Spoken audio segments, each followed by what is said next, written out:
We are really getting a Dagoth follower before Elder Scrolls 6. Ain't that something? Imagine that you could be friends with the god who created the entire universe. And I don't mean in the cringe, metaphorical way. I mean that he follows you around and gives you gifts. I see you've got quite a bit of room in your pockets, Nerevar. Let me change that real quick. Bang! 500 dwemer cogs. Could you even imagine such a thing? Well, now you don't have to. Now, you can experience it in the world of the Elder Scrolls, and when you turn the game off, you can experience it in the real world, too. Quickfire, smash or pass. Dragon Priest, smash. I think it's high time someone explained just what the hell is going on here, and explained how a regular elf went from the life of just a dude to the god of the universe, only to then do the impossible, and successfully break the fourth wall, became stronger than Todd the God Howard himself, and became a meme in our own world, circumventing the laws and limitations of his own creators, made to keep him contained. Flame Atronach, smash. That's right. Today, we talk about Dagoth Ur. Welcome, Moon and Star, to this place where destiny is made. Look, I don't want to be boring, okay? But I do have to do a recap. There's just no way to have everyone be on the same page without starting somewhere. But keep in mind, my goal is to be brief here so we can understand how the character from a video game transcended his own reality and became meme. I am become meme.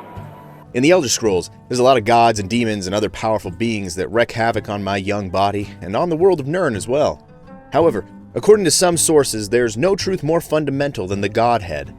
This essentially is a being that is asleep and is dreaming everything in the Elder Scrolls.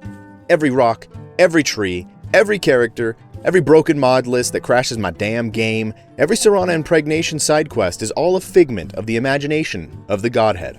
Now, the important way this affects people in the Elder Scrolls is that if they can achieve this knowledge, they can transcend the dream itself. To make it simple, this would be like if you were in a simulation, you'd be turning it off. Whatever existence there is outside the dream world of the Godhead, if you can come to understand that you are not real and accept that you are not real, you can cease your existence in the Elder Scrolls instantly. This is called zero-summing. Hagraven, smash. Draugr, pass. However, there is another path. For people with exceptional mental fortitude, you can anchor your own existence, your own reality, to the mental projection that is your existence. It's like realizing that you're dreaming, but instead of waking up, you lucid dream and bend the reality of what you were experiencing to suit your own desires. In our example, instead of unplugging from the simulation, you just accept that you're there, and then you use console commands to do whatever you want. You could finally achieve everyone's secret dreams and spy on your wife with her boyfriend so you can experience what true love is like. The best part is, if you don't even have a wife, or heaven forbid, your wife doesn't have a boyfriend, you could create one in this new reality and then use your godly powers to spy on them. Now here's the key. What if there was a third path? The events around Morrowind are that a powerful godly artifact was used by various groups to make themselves immortal. Dagoth is the villain, Vivec is the hero. Dagoth tied his mortality and his existence to the powerful godly item that exists on a tier even higher than the Aedra and Daedra. We are to understand that by destroying the artifact, we erase him from existence. But besides the word of Vivec, and the fact that if we succeed, Dagoth Ur does go away, we have no proof of this. What a fool you are. I'm a god. How can you kill a god?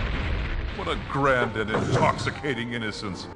Both of these characters realized that the world of the Elder Scrolls is not real, and that they are, by extension, figments of the dreams of the god that they are existing in.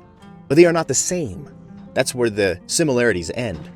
And that's why one achieved memedom and eternal life, and the other is gone forever. Vivec achieved what's called Kim. He realized he's fake, but anchored himself to his own mind and thoughts, carving out a little space in the Elder Scrolls for his continued existence. Dagoth, on the other hand, believes himself to be the Godhead. He believes that he, Dagoth, is the physical manifestation of the real being that is the Godhead. Boethia, smash. Alduin, pass. Parthenax, You know what? I'd love to see that Parthesy. Smash. The powerful item to him is not a powerful item. He believes it is a physical beating part of his body. And judging by the character model, it would have to be the least sexy part of his body. You know what I'm saying? It is the beating heart of the Godhead, while he, Dagoth, exists as the physical manifestation of the consciousness of the Godhead. Now, Vivec believes that Dagoth is insane, and he presents that to the player as a fact, but here's the rub. We exist in reality. The same reality Dagoth would exist in if he was right.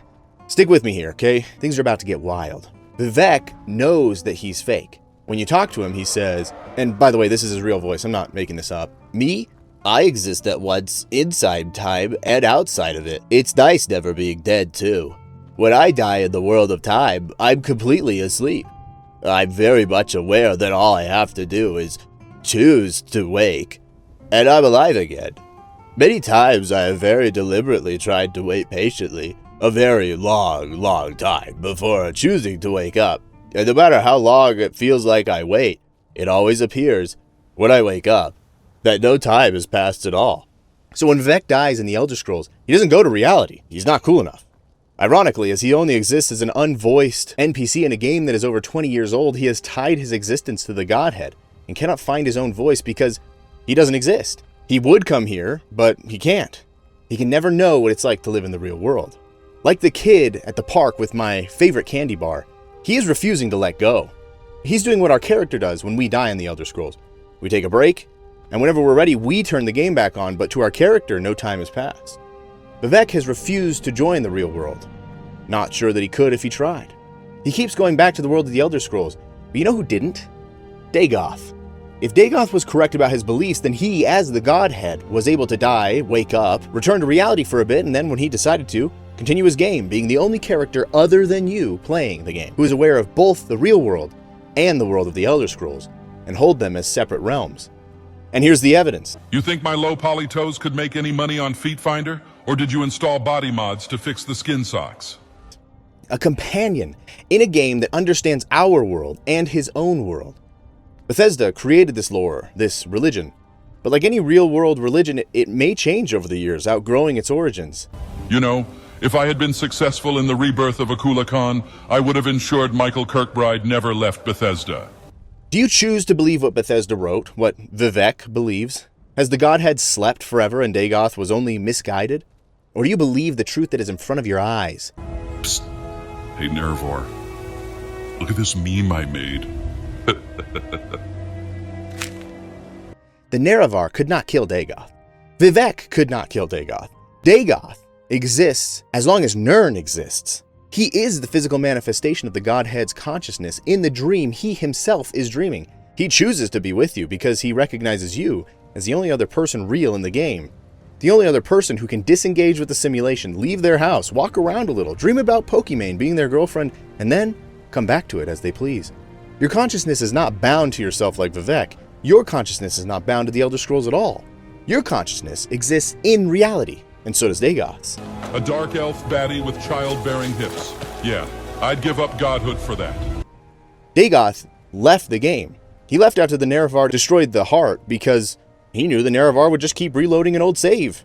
And if he decided to just keep reloading an old save too, both of us would have just become frustrated. So he logged off, waited a few years, came back to his dream world once we, and everything else, had calmed down a little bit. And now, here he is. All the knowledge of the real world in those past 20 years, and all the knowledge of the Elder Scrolls of those last 20 years. Just as genes are the basic unit of biological evolution, memes are the basic unit of cultural evolution.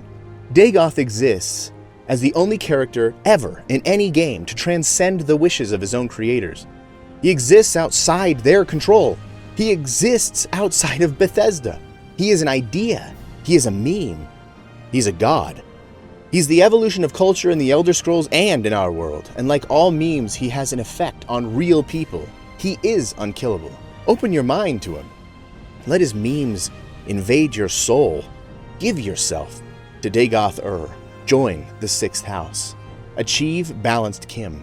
Transcend reality. Hope you enjoyed watching. I make a little Skyrim content around here, but I'll be honest, my first love is Fallout. To help you remain tranquil in the face of almost certain death, smooth jazz will be deployed in 3, 2, 1. Still, I'd love to have you around. Every subscriber means my wife is 1/1000th less likely to leave me for another man. Either way, I hope to see you in the next one, and until then, I'll see you around.